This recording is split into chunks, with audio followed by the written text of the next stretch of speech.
So we're going around the y-axis, so we want our equations in an x equals form. It's kind of different in going around the y-axis. So that's set.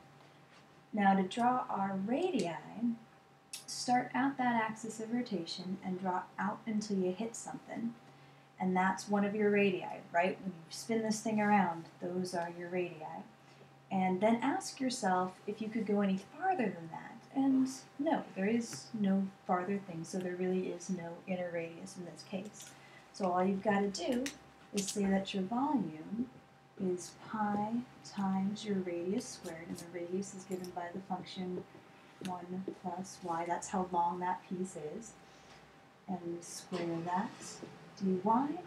And because it's in y's, we have to have our limits from what y is doing from down here to up here.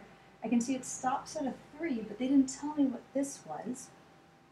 So I do want to know here when the x is 0, right? The x is 0 there. What's the y? 0 is the square root of 1 plus y. So 0 would be, if you square both sides, 0 is 1 plus y, so y is negative 1.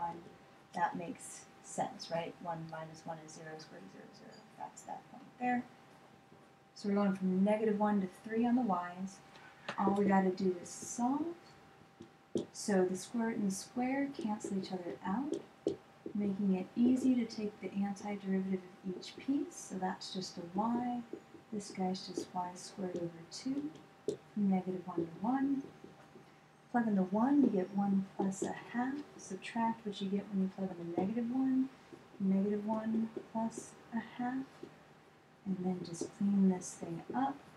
1 minus the minus 1 is 2. 1/2 minus a half goes away. So I'm hoping they get a 2 pi. Let's see if they agree. They have 8 pi. Oh, somehow my 3 mutated to a 1.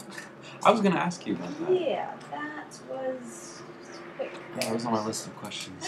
So let's make that a 3, which would make that a 3, just testing you, which would make this a 3 and this a 9.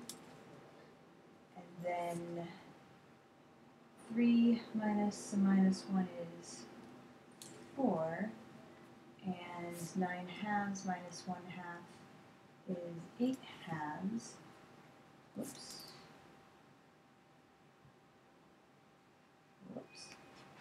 Lost a negative now. It should be minus. That's plus. 9 halves. Oh, because so 9 halves minus 1/2 is a positive 8 halves. So 4 plus 4 is 8. And it's 8 pi. Yay. I can do that. There you go. Cool.